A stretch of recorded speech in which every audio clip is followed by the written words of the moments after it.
Yo les bros, bienvenue sur Spatule Bro. Je suis le chef, petite vidéo de news. Je vais faire une petite salve de vidéo news là parce que je fais ce que je veux.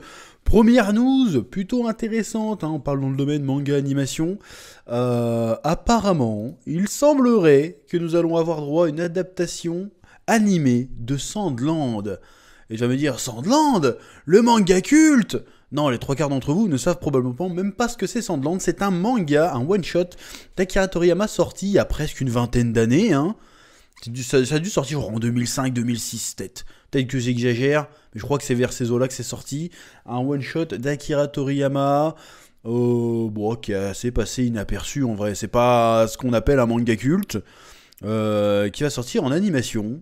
Donc ils ont sorti un petit trailer. Donc je pense qu'on va regarder ça vite fait ensemble, et puis on en parle juste après. Oui? Tu vois ce que je veux dire? C'est débile. Calmos les amis. Ah, j'aime bien ça. Ça, c'est bon. C'est la manière la plus stylée de voler. C'est pas la Superman avec les bras devant, on s'en bat les couilles de ça. Tu fais oh. Et en fait, il est éclaté comme film.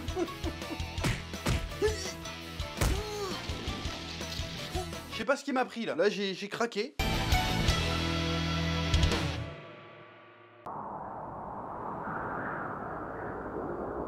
Sandland Project.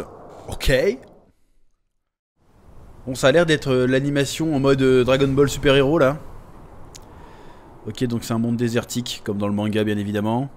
Le but du jeu c'est de trouver une oasis, je crois, si je me souviens bien. Et c'est le fils du diable. Ouais, c'est vraiment pareil que... Ouais.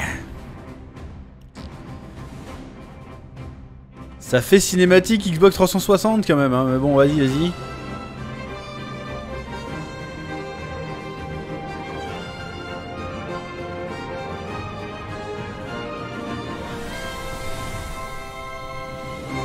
Ok, bon ça. Sandlando. Ouais, c'est un tout petit... tout petit trailer pour le coup, oui. Oh, que dire? Bon, franchement, je commence à prendre peur un peu. J'ai l'impression que l'animation japonaise, les longs métrages d'animation japonaise se dirigent vraiment vers le CGI. J'ai l'impression que ça va devenir le nouveau standard. Bon, et après, ils sont sur un mélange intéressant hein, entre le CGI, le... Comment on appelle ça? Merde, comment on appelle le truc Cell shading, merci. Le cel shading et l'animation 2D. Mélange intéressant, hein, parce que finalement j'avais gueulé sur Dragon Ball Super Hero, mais au final c'était pas dégueulasse. Ça allait, ça passait même plutôt bien dans les scènes d'action.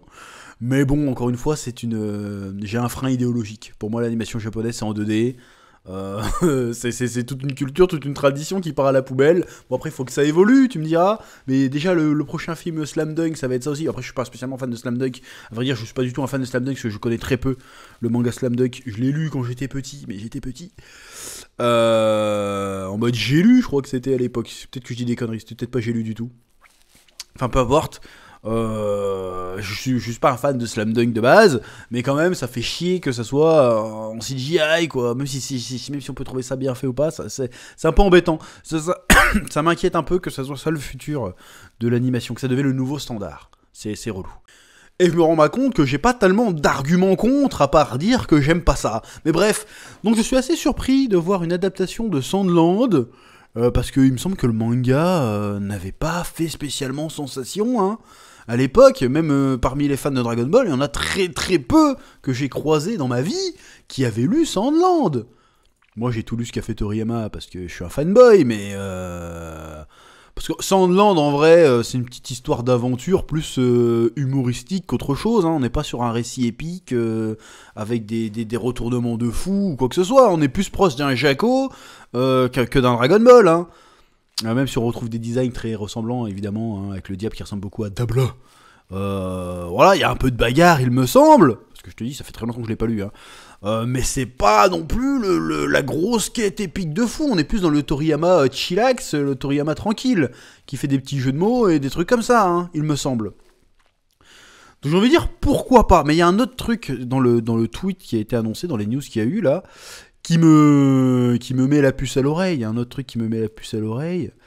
Là, ils ont dit... ils disent quoi? The Sandland Project, ouais, je parle trop bien anglais. The Sandland Project has been launched. Attends, je vais le mettre, traduire le tweet, vas-y. Le projet Sandland est lancé. Ce projet vous fera découvrir le monde des personnages et les véhicules de Sandland créés par Akira Toriyama à travers diverses collaborations et supports. Consultez la bande-annonce spéciale avec l'art du sable sur le site. Bon, là j'ai l'impression qu'encore, quand je vois qu'on nous dit hey, les personnages et les véhicules de Sandland et diverses collaborations et supports, bon, là ça sent le, comment dirais-je, ça sent le produit dérivé là. Là on essaye de nous vendre une gamme une gamme de jouets. Là on essaye de nous faire une Gundam. On essaye de nous vendre des véhicules dessinés par Toriyama. Une gamme de figurines à collectionner, très certainement. Donc, je sens le projet mercantile. Bon, je dis pas que c'est mal de faire du produit dérivé, c'est partie de l'économie du truc. Donc, c'est logique que ça existe. Mais j'ai l'impression que là, ça va surtout exister pour ça. Parce que franchement, qui s'est déjà dit un jour, Sandland, tu ris, tu vois. Qui s'est dit ça? En plus, je vois Studio Sunrise. Si je dis pas de conneries, Studio Sunrise. C'est pas les gars qui font plein de mechas et tout, Studio Sunrise?